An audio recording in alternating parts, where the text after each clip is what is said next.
Hey guys, welcome back to my channel. My name is Sirikemza James. So I know I'm a tailor, right?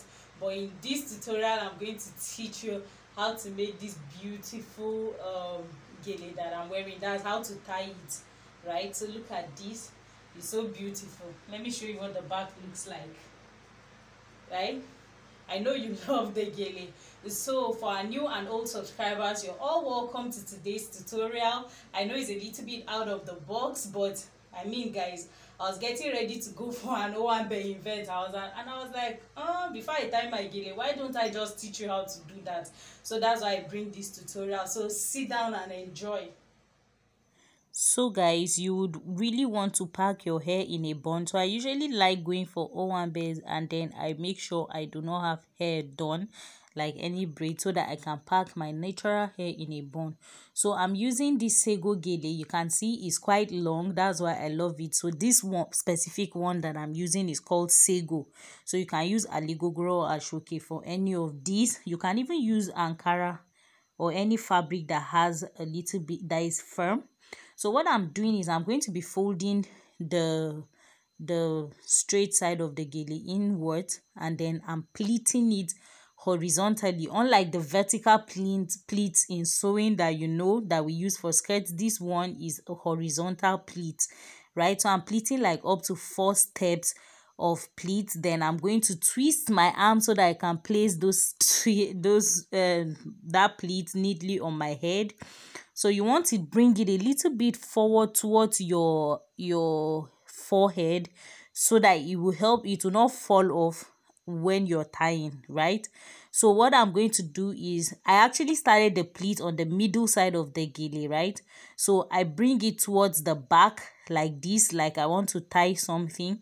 Then I'm going to take the one on the left side is coming to my right side, and is the one that is going underneath the other one. So the right one is eventually going to be up, and the left one is going to be down on the right side now. So they are exchanging positions, right? So I'm just going ahead now to arrange my pleats, guys.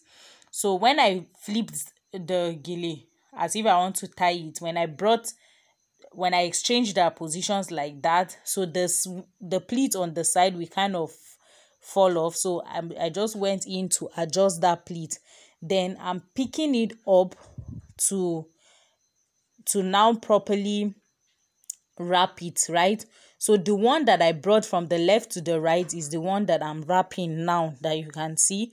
So I'm trying to create more pleats. So guys, the secret of gele is actually just pleats, right? So the more the pleat and the more stable the pleat, the finer the gele, right? So you just want to ensure that you do as many pleats as possible, and you want them to stay in a straight line, right? So that's what I'm just going ahead to create those folds. So naturally, by the time you turn your gele over, it forms like lines for you to follow and make those pleats. So it's those lines that I'm going in to fine tune, right?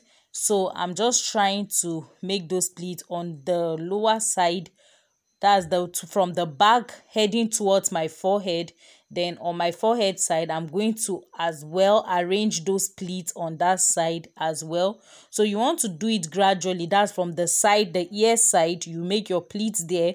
Then those same pleats, when you're coming up towards your forehead, they begin to unravel. So you come back, when you get to your forehead side, you want to make those pleats as well. Then when you're going towards the other ear, you want to ensure that you're making those pleats as well. So I'm just going in to arrange my pleats like so, and then as I'm doing that, and I'm ensuring that they are standing, like they are in a standing position, right? So they are lying on each other, but they are still standing. And then I want to make a little bit of a round shape around the hem of the gele, right? So that's what I'm doing now. I'm taking the gele to my ear side, then I'm bringing the one that I initially kept aside, right? I used my arm to hold that one on my armhole. So I'm bringing it now to make a knot there. So I'm going to tie a knot on that side like so. You can see I'm tying that knot, and then you make sure the knot is secured, right? And you don't lose your pleats as well in the process of tying that knot, right? So we are going to come back to redefine that side that we initially made the pleat, but for now I'm going to make the knot twice. So it's a double knot, and then for the second one you ensure that it's nice and well secured. So that's what I'm doing, right? Then I came back to draw the other on the gele, right? The hem side of the gele is what I'm just pulling like so that I can get sort of a round fan shaped gele. So I'm just trying to ensure that I don't lose that side, right? So one thing I'm going to do around here, the thing with tying gele is by the time you make that knot, you can just find a way to make a style that you prefer on the gele, that's with the remaining wing that you have. So naturally, when you just hold it and sort of, you can just find inspiration when you're doing that. So sometimes you have a style of gele that you want to make, and then you don't end up making that exact style because in the process you found something else to do, right? So that's what I'm doing here. So I just picked one of the wings and I crossed it back on my initial pleat, but I'm taking it to the back now, right? And then I'm pleating that side as well. Then the remaining wing, I'm going to tuck it under the initial pleat, right? So you know that it has two sides, it has two wings, each side of the gele has two wings.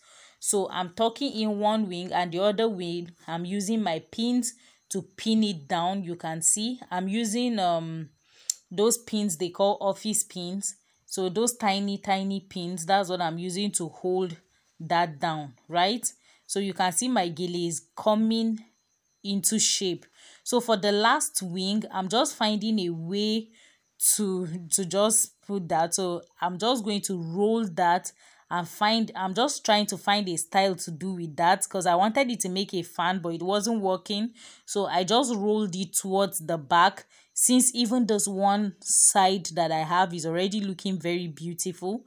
So I just rolled that side. You can see I'm trying to find a way to make a design, but it wasn't working for me. It might work for you.